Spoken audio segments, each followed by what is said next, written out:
അമ്പലപ്പുഴയിൽ പാർട്ടിയെ വെല്ലുവിളിച്ചുകൊണ്ട് G Sudhakaran UDF പിന്തുണയുള്ള സ്ഥാനാർത്ഥിയായി കളത്തിൽ നിറഞ്ഞു നിൽപ്പുണ്ട്.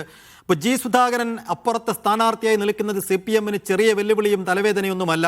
അപ്പോൾ ജി സുധാകരനെതിരെ വലിയ നടപടികളുമായി CPM ഒരു വശത്ത് മുന്നോട്ട് പോകുന്നു. ഇപ്പോൾ സുധാകരനെ അനുകൂലിക്കുന്നവർക്കെതിരെ ശക്തമായ മുന്നറിയിപ്പ് നൽകിയിരിക്കുന്നു പാർട്ടി. ജി സുധാകരന്റെ മുൻ പ്രൈവറ്റ് സെക്രട്ടറിയെ ഏരിയ കമ്മിറ്റിയിൽ നിന്ന് ഒഴിവാക്കി. മുൻ പുന്നപ്ര സൗത്ത് പഞ്ചായത്ത് പ്രസിഡന്റ് കൂടിയായ PG സൈറസിനെതിരെയാണ് പാർട്ടിയുടെ നടപടി. ജി സുധാകരനെ അനുകൂലിക്കുന്നവർക്കെതിരെ പാർട്ടി ശക്തമായ നടപടി സ്വീകരിക്കുമെന്ന് നേരത്തെ തന്നെ അറിയിച്ചിരുന്നു.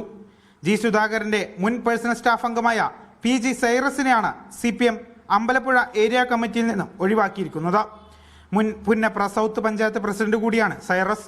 ഏരിയ കമ്മിറ്റിയുടെ ഔദ്യോഗിക വാട്സപ്പ് ഗ്രൂപ്പിൽ നിന്ന് സൈറസിനെ നേരത്തെ തന്നെ ഒഴിവാക്കിയിരുന്നു. അതിന് പിന്നാലെയാണ് ഇത്തരം ഒരു നടപടിയിലേക്ക് കൂടി പാർട്ടി നീങ്ങിയിരിക്കുന്നത്.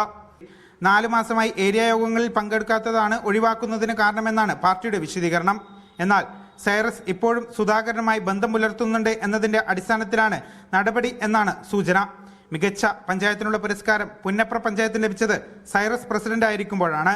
ജി സുധാകരനെ അനുകൂലിക്കുന്നവർ ആരായാലും താഴെ തട്ടിൽ നിന്ന് ഉൾപ്പെടെ പാർട്ടി ശക്തമായ നടപടി സ്വീകരിക്കും എന്നതിന്റെ ഒരു സൂചന കൂടിയാണ് ഇത്. മീഡിയ 1 ആലപ്പുഴ.